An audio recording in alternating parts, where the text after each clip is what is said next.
We're going to talk today for a few moments about getting started as a public speaker. And one of the first things we want to look at is how that public speaking is similar to just having a conversation with someone. Your mom, a friend, maybe grandmother, an acquaintance you've met at school. And as we follow along with this recording here, I want you to be sure that you have printed out with you a copy of the PowerPoint that goes along with this lecture so that you can make some notes and get an idea of where we're going as we work through this quick lecture. But first of all, let's talk a little bit about some of the similarities between public speaking and having a conversation.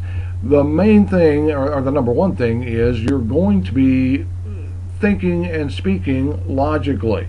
Now, if you are talking to someone, chances are you're going to have a number of things you want to talk about, and you will work your way through that agenda of items that you want to discuss. You're not going to start and talk about something and then, we're going to talk about this, and then come back to the first topic, and then down to your third or fourth or fifth topic, and then back to the first topic. No, you're going to have a logical progression. And that's what you do as well when public speaking. You want to have a clear beginning, then you're going to go into the next topic, and then the next topic, and then you're going to wrap it up and move on so that everything is clear as you finish the speech. You're also going to tailor your message to your audience. Think of it this way. If you're talking to mom or grandmother, you're probably going to talk to them in using different language, your attitude, your facial expressions, some of the things that you do when you talk. They may be different when talking to mom or grandmother or dad than they would be with your best friend or even with someone who's just a casual acquaintance. So it's the same thing with speaking to an audience.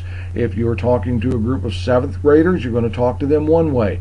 If you're talking to retired people, you'll talk another way. If you're talking to a group that's made up of a lot of your friends, you may talk to them a different way. So you are going to adapt and tailor the message to the audience. Now, as you're speaking, whether it's a conversation or a public speech, you are always going to use stories to help you tell the message. Now, think about this. When you're having a conversation, what do? You're talking about something that brings to mind a story that you want to bring up, and you tell it. Why do you do that? Well, one, it makes the conversation more interesting. The speech, it will do the same thing. It will make it more interesting. Another thing, it will make the speech more memorable. Think of this. I can tell you statistical information all day if I was talking about a certain topic. But if I am telling you stories, chances are you're going to remember those stories a lot more than if I just gave you the numbers about it. So use stories whenever possible for maximum impact. And then you're going to adapt to feedback.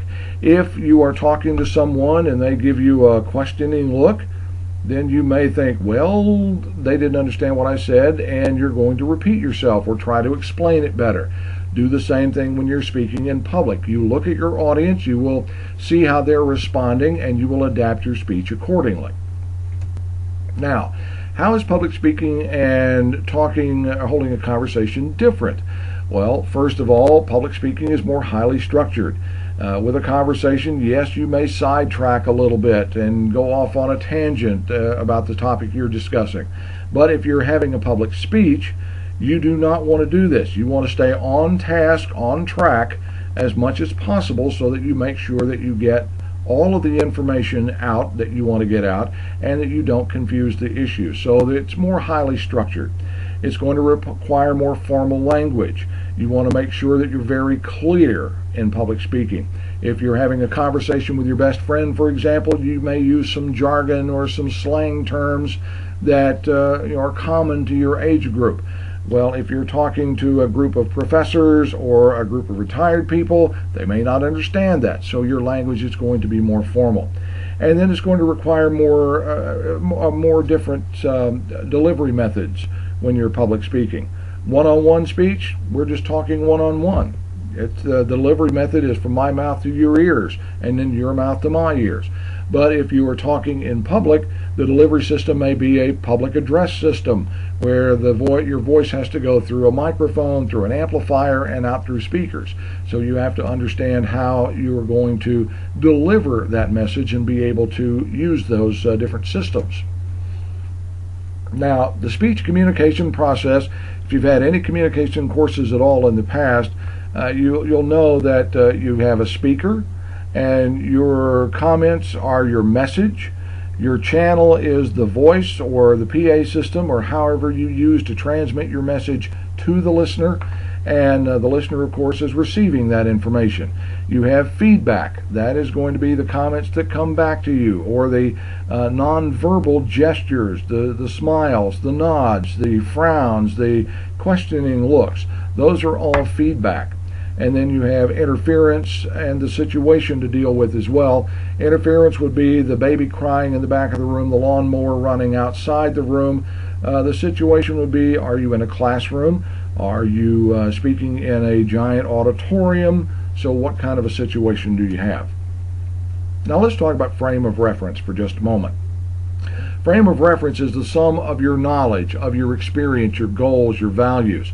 And when you look at frame of reference, you have to understand that this is important to a public speaker, because none of us have the same frame of reference. Absolutely none of us. And everything that you say as a speaker is going to be filtered through the listener's frame of reference. So if you're speaking to a room of 30 people, every single one may be hearing your message just a little bit differently than you intended, because of the frame of reference, the experiences, the beliefs that that person has. So you have to keep this in mind as you're speaking, and especially in today's society where we have so many people that are from other countries who are here, or maybe you are going to be speaking in another country someday, and you have to take in mind what their frame of reference based on their culture might, how that might play a part in the speech that you're giving. So frame of reference is big. Now let's talk about performance anxiety or stage fright. We all have it, maybe to a stronger degree in some than others, but we all have this fear of getting up and making a mistake in front of other people. So how do we deal with that? Well, first of all, we acquire experience. You're doing that with this class. The more you get up in front of a class or get up in front of a group and talk, whether it's in a formal public speech or just making a report, whatever, that's experience at getting up in front of people and talking. And the more you do that, the easier it's going to become for you later on. Also, I cannot stress enough that you prepare for your public speaking event. By prepare, I mean you really look at the subject, you get in detail, get some information on it, read up on it, learn as much as you can about your subject, so you're really comfortable, you're really sure you know something about this topic. And then prepare by rehearsing. Get in front of a mirror and look that mirror in the eye and deliver the speech. Or record your speech on your cell phone recording device and listen back to it. You could set up a camera on a tripod and record yourself, and then watch your video and see how you do. You can also grab friends and neighbors and have them sit down and deliver the speech in front of them. Do it several times so that you're learning how to read feedback, so that you're making sure that you're delivering the message so it's understandable. But the bottom line is, practice your speech as much as you can, and I would suggest up to 20 times before you have to go deliver it. That may seem like a lot, but it really will pay off when it comes time to deliver the speech. And then think positively. You know, if you think you're going to mess up, chances are you will. It's called self-fulfilling prophecy. Try always to think positively when going up to give a speech. You can even use power visualization. Now, what this means is, like for a professional golfer, when he's getting ready to make a putt that could win a tournament, before he even addresses the ball with the club, he is seeing the ball going into the cup in his mind's eye. Baseball players do the same thing. As they come up to bat, they are, before the pitcher even throws the ball, they are thinking about that ball going out of the park. They are positively visualizing how this is going to turn out. And know that most nervousness is really not visible unless your hands are shaking so badly that the paper you're holding is rattling or your knees are knocking. Most of us won't be able to tell if you're nervous or not. So don't worry about that, and then don't expect perfection. We all know that we will have some type of a mistake in the speech or any other presentation that we do. So just don't worry about it and practice it to where if you have a mistake, you just go right on by. Don't stop and point out that you've made a mistake. Just maybe pause for a half second and then go on and put it behind you, and most of the rest of your audience will do the same. Positive nervousness can be a big thing. Use that nervous energy to drive you to prepare more, to make sure you've got all the sources that you need, to make sure that you've practiced enough. That will really help you to have a positive outcome with your speech. So use that nervous energy for positive rather than negative when you go to speak. And just picture yourself giving the perfect, successful speech. Now, giving your first speech, you want to make sure that you focus the speech to fit the time limit. If you are told to do 5 minutes, then make sure that the speech is one that will fit in that 5-minute frame. You may not want to try to give a speech that has enough information to fill an entire book or library. Find something that's a small subject. You've got good information, good solid information, but it doesn't require all day to tell it. You want to develop a limited number of main points so that you can talk about a couple of specifics about your topic, and then conclude the speech and move on. To organize the speech, you have 3 parts, and we will get into this in detail when we talk about organizing the speech. But basically, you have an introduction where you're going to tell us, get us introduced, you're going to get our attention, and then tell us what you're going to tell us in the speech. Then you're going to have the body of the speech where you actually tell us what's going on, and then you have the conclusion where you summarize, tell us what you've just told us, and tie up the speech and leave it with a good, clean ending. Again, to rehearse the speech, you want to rehearse it out loud, get your family, your friends to listen to you, give you feedback, time your speech. If you've got a 3 to 5 minute window, then I would try to time the speech to where it comes out in 4 minutes. That way, if you get up and the adrenaline kicks in and you start talking too fast, then you still come in at the 3 minute mark, or maybe a second or two over that. But you also want to time your speech to make sure that you don't go over, because sometimes you can get to talking and that 5 minute limit hits and you're still going. You haven't even gotten close to the summary, and by the time you wind up, you've gone 7, 8, 9 minutes long, and that can be a problem too. When presenting your speech, you want to plant your feet.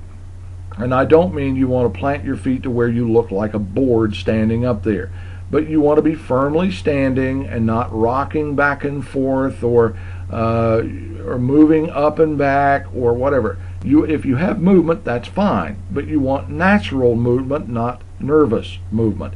So plant your feet and get comfortable. Then, while you're speaking, gesture normally. Do you normally use your hands while you're talking? Then use your hands while you're talking. Don't have them down at your sides. Don't have them behind your back. Don't hold them in front of you. If you are remember what we were talking about a moment ago with that one-on-one conversation.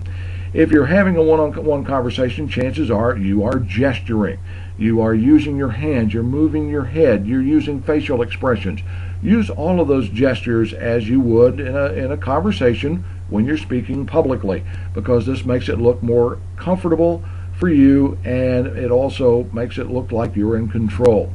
You want to establish and maintain eye contact.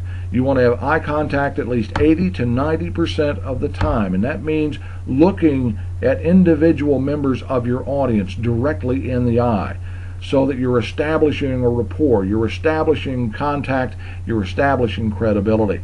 And speak expressively. A monotone speaker is one of the most boring events to have to listen to, so don't be one of those speakers. Use your voice. Raise your voice. Get louder. Get softer. Use the pitch. Talk higher. Talk lower. Do different things in the speech and practice this so that you can get people's attention and keep it with the use of your voice alone. All right, that's a look at how to get started with speaking. Next lecture, we'll be talking about how to organize the speech.